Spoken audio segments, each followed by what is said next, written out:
I'm Paul Van Squike, your Taekwondo guide, and this is Topic Tuesday, the place where people leave me comments about Taekwondo and we talk about them. If you want to play along, just leave a comment and I'll talk about it next time. We're going to start today off with a comment from Articles,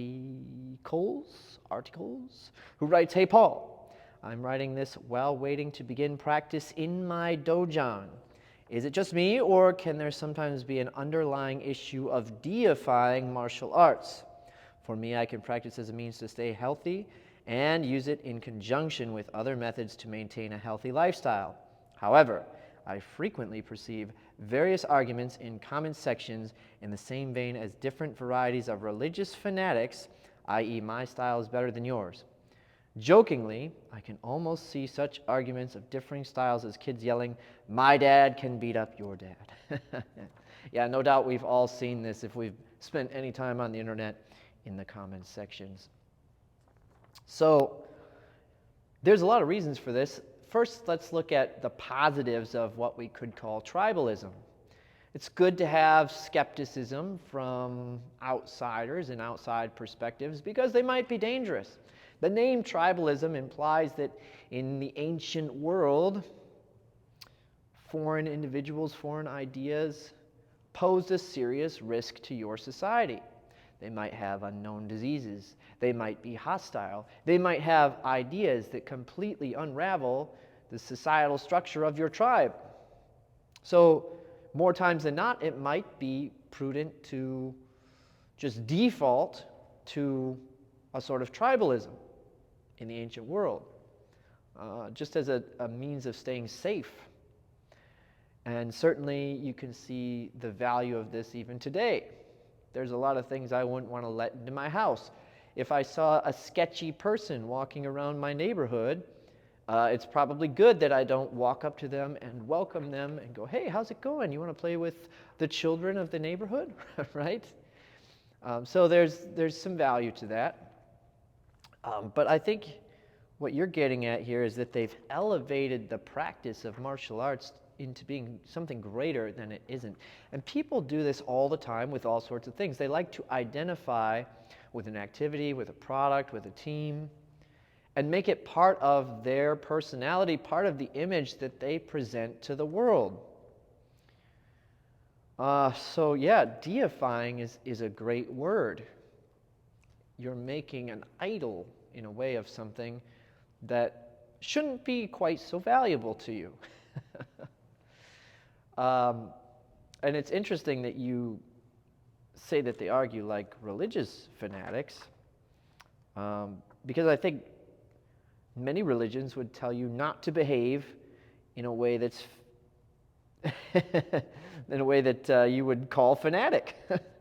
Or call someone a fanatic if they engage in this behavior. Let me read from you. I think let me start by mentioning that if you've watched my channel and my content for a while, when I started, I was really into trolling people and picking fights with people who engage in this kind of behavior to prove a point. And I got away from that, and I will never do that again. Some of that stuff is funny, but it was making me physically sick to troll or to deal with the back and forth between hostile commenters. Either I would dwell and dwell and dwell, and when you dwell on the negative, it physically will affect you. Or I'd spend constant time trying to come up with the perfect comeback. Not a good way to spend your time. And I realized that the Bible warns against such things. I have 5 verses here just about how to deal with this kind of stuff. And it's funny because this is religious content that tells you not to be fanatic, be a fanatic. So the first one from Proverbs 9:7-8, "Whoever corrects a mocker invites insults. Whoever rebukes the wicked incurs abuse. Do not rebuke mockers, or they will hate you.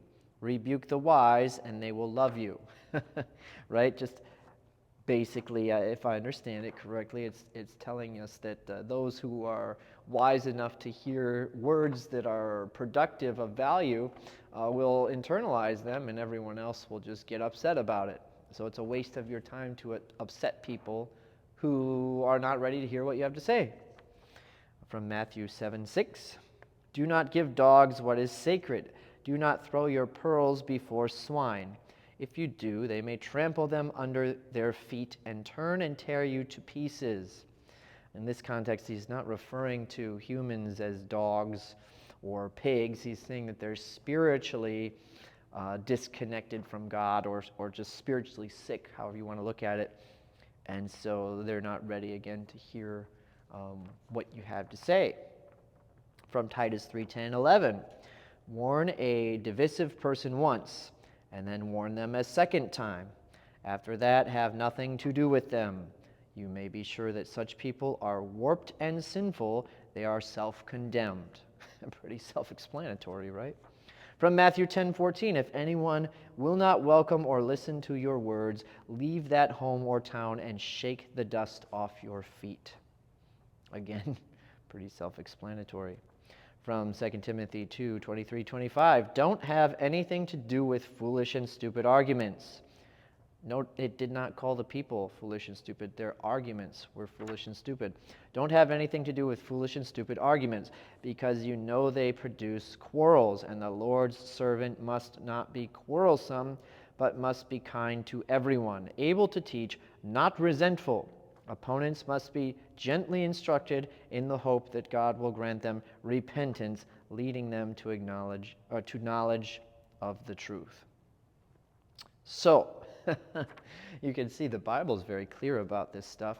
It says, don't engage with it. And so I don't. And I have a very simple policy now. If someone leaves a comment and it's rude, so they don't have to agree with me, but if they're rude about it and it looks like they genuinely don't have any interest in discussion, well, they're blocked. They don't need to be part of our YouTube comments section, our little community here.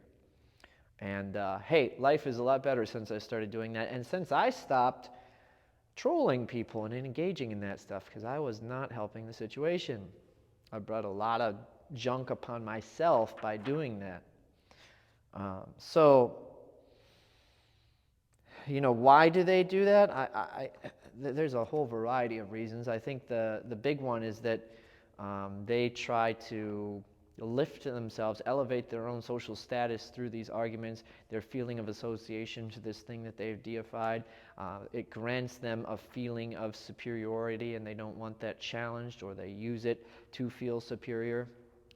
If you're ever actually concerned with the person you're talking to and you want to convince them of a truth, you do not approach it the way these people do.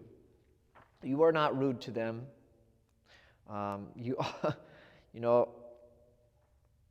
It's hard when you actually care about someone and you want to convince them of something. You're very careful. I tend not to be a very blunt person, and I try to just nudge where I can, and I try to also note that if they're struggling with something, I'm not a perfect person either, but the best thing we can do is show by example. That way we are, as the Bible also says, removing the plank from our own eye before addressing the splinter in someone else's. The point being that individuals who really care are not going to argue in this manner. They're doing it for some other reason. They don't actually care. So it's best not to engage with it. All right, from Daryl. Enjoyed the discussion of topics. Those Black Belt magazine covers and Ninja were the birth of clickbait in the 80s. Yeah, I guess they were. But gosh, what a prize at the bookstore. As for next week's Topic Tuesday, input which is similar to a Ninja magazine article, has anyone proven training with a blindfold actually increases heightened awareness? I have seen some demos of board breaking with blindfolding and the ringing bell. The Cook You One demo team being the most recent. What is this outcome educating us in? Possibly that is the proof. I've seen those demos too. I remember seeing them quite early in my Taekwondo journey and being very, very impressed with them. And I think that's the number one thing that the Kukyuan demo team, for example, is concerned with, impressing people. And often people who don't know very much about martial arts are impressed by entirely different things than people who know a lot about martial arts are. And their goal is to impress people who don't know much, get them involved in martial arts, excite the world about what it is that they do. I wouldn't be surprised, knowing what I know now, if the blindfolds weren't even real, if they were just there for dramatic effect and they could actually see through them, or they had them slightly below or above their eyes so that they could see past the blindfold. Assuming that they are actually over their eyes, they've of course rehearsed this specific routine so many times with the same person, they know all the variables and can successfully execute the stunt while blindfolded. Yeah, if you train without your vision, I imagine that you'll get better at performing the martial arts without one of your senses. Now, as to how that's valuable, I don't know. You could argue, oh, you could be in a dark place, or oh, someone could throw some sort of ninja powder into your eyes and it could blind you, just like happened to Frank Dukes in the final fight of Bloodsport. You could make these sorts of arguments, but I don't suspect that this is a likely scenario. So if your objective is to train in a manner that will prepare you for some sort of real-world violent encounter, I would suggest you start at the top of the list of most likely things to happen and spend your time in that realm rather than covering sort of strange scenarios where you lose one of your senses. You could concoct any number of scenarios where, oh, your hands are tied behind your back, so you have to train in that form, or your feet are roped together, or you are sitting in a movie theater chair with popcorn on one side and your girlfriend on the other. You know, you could do this sort of thing endlessly. Why vision? Why is that one particularly important? I don't think that it is. And I don't think that outside of making you maybe a little bit better at performing without your sight, that it's going to enhance your overall senses. But does it make for a good stunt that impresses people who don't know a whole lot about martial arts? Sure. And that's what the Kukyuan should be doing with their demo team, exciting people and getting them interested in doing Taekwondo. Well, I only had 2 topics this week, so this is going to be a short topic Tuesday. So once again, if you want to keep Topic Tuesday alive, make sure to get in the comments and suggest a topic. I do this because you guys leave me stuff and I go, it must be valuable to people. If I don't get the comments, I'll assume that Topic Tuesday has run its course and I will shut it down. I will keep it going though, as long as you guys seem to be interested in it. So keep the comments coming, and until next time, enjoy your training.